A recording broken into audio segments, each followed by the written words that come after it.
কুলের আচারের মশলা বানাতে কী কী লাগবে দেখে নিন। 1 চামচ ধনে, 1 চামচ মৌরি এবং 1/2 চামচ মেথি, 6-7টা শুকনো লঙ্কা, 3-4টে তেজপাতা ড্রাই রোস্ট করে মিক্সিতে পেস্ট করে নেব। এদিকে গ্যাসে কড়াই বসিয়ে দিয়েছি, গুড়টা কড়াইতে দিয়ে 500 মতো জল দিয়ে নিয়েছি এবং এখানে গুড় আছে প্রায় 1 কিলো 250। গুড়টা এখানে প্রায় গলে আসবে পুরো, তখন বিট নুন দিয়ে দেবো 1 চামচ মতো, আর হলুদ দিয়ে নেবো 1/2 চামচ মতো, কাশ্মীরি লঙ্কার গুঁড়ো 1 চামচ দিয়ে এটাকে ভালো করে মিক্স করে নেবো, দিয়ে ফুটিয়ে নেবো। কালারটা যখন খুব সুন্দর চলে আসবে তখন মশলা যেটা বানিয়ে নিয়েছি সেটা 1 চামচ দিয়ে নেবো। 1 কিলো 700 মতো কুল নিয়ে নিয়েছি, মুখগুলো ফাটিয়ে নিয়েছি। এখানে গুড়টা ফুটে খুব সুন্দর কালার চলে এসছে, এবারে কুলটা অ্যাড করে নেব।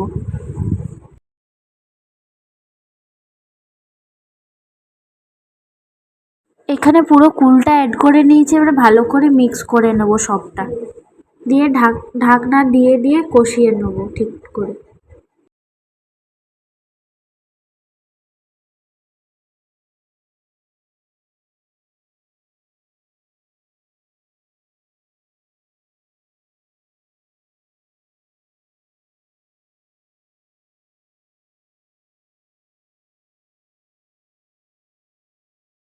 এখানে যদি খুব শুকিয়ে আসে কুলটা, নিচে যদি লেগে যায় সামান্য একটু জলও দেওয়া যায়।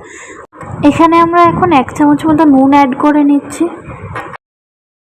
এখানে এটাকে পুরো শুকিয়ে নেব, ভালো করে গা মাখা করে নেব। তারপর মশলাটা অ্যাড করে নেব, প্রায় 1.5 চামচ মতো মশলা দিয়ে নেব আমরা। মশলাটা অ্যাড করে আবার ভালো করে মিশিয়ে নেব সবটা একসাথে, তারপর গ্যাসটা বন্ধ করে নেব। দেখুন এখানে আচারটা দেখতে কত সুন্দর হয়েছে, কালারটা কত সুন্দর এসছে। যদি আপনাদের এই রেসিপিটি ভালো লেগে থাকে তবে একটি লাইক, কমেন্ট, শেয়ার এবং সাবস্ক্রাইব করে দেবেন চ্যানেলটি। ধন্যবাদ।